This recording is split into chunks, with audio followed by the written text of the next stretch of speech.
punya link ke sana. Punya link ya, Kang Eko ya. Baik. Iya. Artinya Fabiano sudah menjadi atau belum ya, kabarnya belum resmi Belum seperti apa nih? 100%, cuma itu kan tinggal nunggu ya. Makanya Persib kenapa berani ya? Berani sekarang itu kan sebetulnya tinggal ibaratnya apa ya, berapa persen lah. Tapi sudah. Kalau saya pribadi menganggapnya sudah. Sudah ya. Kalau saya pribadi, cuma kan memang harus dipastikan 100%-nya saja.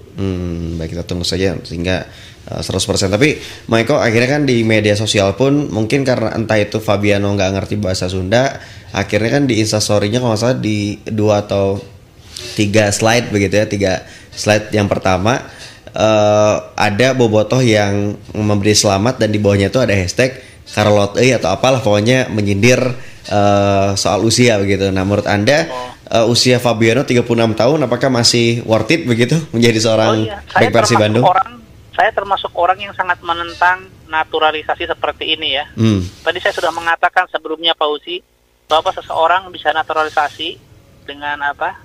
Dengan memenuhi syarat kan kontribusi buat negara ya, buat bangsa. Itu artinya apa? Ya artinya minimal timnas kan. Minimal timnas, usia produktif, masih kepake lama gitu ya. Jadi Fabiano naturalisasi seperti ini, saya cuma mengatakan ini kepentingannya bukan kepentingan negara, ini kepentingan klub ya. Jadi kepentingannya Persib aja, pakai embel-embel kepentingan negara. Ini muslihat lah saya katakan ya. Dan saya itu termasuk orang yang sangat menentang cara-cara seperti ini gitu. Jadi gini aja lah, logisnya gini ya. Orang naturalisasi membela timnas Indonesia saja ya. Ini kita nggak ngomongin Fabiano ya. Orang mau-maunya membela timnas Indonesia berarti kan dia sebetulnya pemain nggak istimewa banget gitu kan. Berarti di negaranya dia juga nggak kepake kayak Christian Gonzalez, Sergio Van Dijk gitu ya. Di timnas Uruguay nggak kepake, di timnas Belandanya juga nggak kepake. Nah itu yang pertama. Lalu kalau yang kedua itu ya jelas harus usia produktif dong. Dilihat kan ini banyak.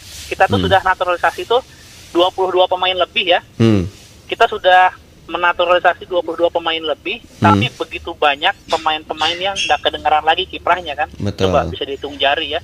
Ada pemain Belanda, Johnny van Boekring yang paling ini ya.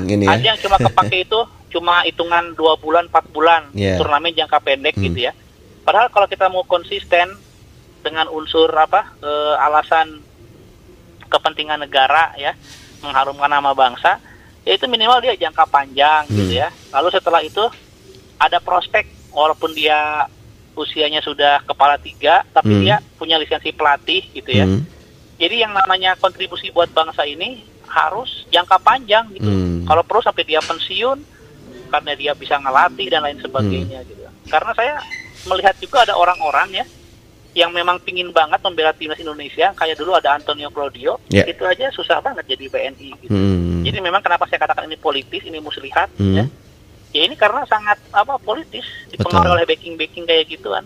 Karena kepentingan siapa? Gitu. Dan saya kata Fabiano ini kan nggak masuk timnas ya, nggak masuk timnas. Ya berarti ini kepentingan klub aja, kepentingan Persib. Lalu karena orang-orang Persib, orang-orang kuat menggunakan dalih atau seakan-akan ini bukan seakan-akan lagi. Ini intinya kepentingan klub menunggangi embel-embel kepentingan negara.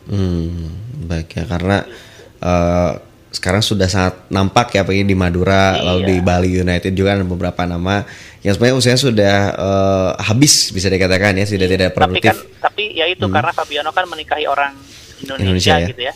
Nah jadi kita jangan ngelihat dia sebagai embel-embel membela timnasnya, tapi karena memang dia memenuhi syarat saja. Betul, memenuhi syarat. Dia jadi WNI aja gitu. Gitu baik. Aja lah. Tapi kalau melihat dari performa sendiri menjadi puzzle yang hilang setelah Victor ke Thailand, kira-kira akan efektifkah dengan usia yang sudah cukup tua juga nih Kang Eko untuk Fabiano? Iya ya, saya kadang-kadang bingung loh. Jadi saya tuh orang yang tahu betul ada yang namanya usia puncak ya buat seorang atlet ya. Tapi ini kan Indonesia, orang Indonesia. Jadi level level kompetitifnya kan beda ya. Keketatannya beda gitu. Misalkan buat di negara-negara lain mungkin usia 30 udah gak kepake, tapi ketika main ke Indonesia yang levelnya di bawah, dia masih bisa bagus gitu ya. Termasuk mungkin fisik segala macam gitu. Kayak Christian Gonzalez, Christian Gonzalez aja kan masih bisa cetak gol ya. Cetak gol masih kepake gitu. Ya. Ya makanya itu buat level pemain depan yang harus agresif, insting, refleks gitu ya. apalagi untuk pemain belakang saya pikir sih kalau lihat kelasnya Fabiano ya buat level Indonesia, walaupun dia usianya 36, tapi saya pikir dia masih bisa main bagus ya, bukan main kalau bisa main sampai umur 40 mungkin. Tapi bisa main bagus 1-2 tahun lagi masih bisa, masih oke gitu. Masih oke. Artinya kita berharap semoga ini bukan menjadi pembelian yang sia-sia ya. Kadang-kadang tuh yang saya sesalkan tuh kita tuh dapat ampasnya aja gitu. Oke, Fabiano masih bagus sekarang ya. Tapi alangkah lebih bagusnya ketika kita menggunakan dia jasa 4 tahun yang lalu gitu. Betul. Karena ini nggak jadi coba Fabiano-nya udah kepake ke Lamongan, Jakarta, ke Madura, Malang ya. Madura. Ini mirip waktu kasusnya siapa ya? Kasusnya siapa? Gonzales. Yang suka berantem sama Haryono tuh siapa sih pemain tuh? Roberto Pugliara ya. Pugliara. Pugliara juga gitu kan. Dulu ngelamar ke Persib. Dulu klub pertama kali yang dia lamar ke Persib loh. Nggak diambil sama Persib. Malah dia bagus di Persija bagus gitu baru ketika udah lewat masa jayanya baru diambil sama Persib. Sering banget kayak gitu Persib tuh. Itu jadi pemain yang dalam tanda kutip sudah habis gitu ya, baru direkrut jadi walaupun Abanda ya. Masih bagus gitu ya. Tapi alangkah lebih bagusnya lagi ketika beberapa tahun yang lalu kita dapetin gitu aja. Baik, karena usia 25 beda ya penampilannya ketika 10 atau 15 tahun ke depan gitu Mang Eko ya untuk performa tim Persib Bandung. Libidonya aja beda tinggi tuh. Nah itu dia. Mang Eko, tapi kalau kita bisa melihat nih kan Fabiano udah direkrut ya oleh tim Persib. Nah menurut Anda ini saya minta bukan ramal lagi ya, kan Anda sekarang sudah terkenal dengan sebagai peramal, tapi kan Anda ramalnya kan dengan data ya gitu kan. Ini kira-kira siapa lagi nih yang sudah mulai masuk ke radar tim Persib Bandung? Kabarnya kan ada di Australia ada namanya Tommy Juric ya, bukan Juric tapi Juric ya kalau tidak salah ya. Nah seperti apa menurut Anda?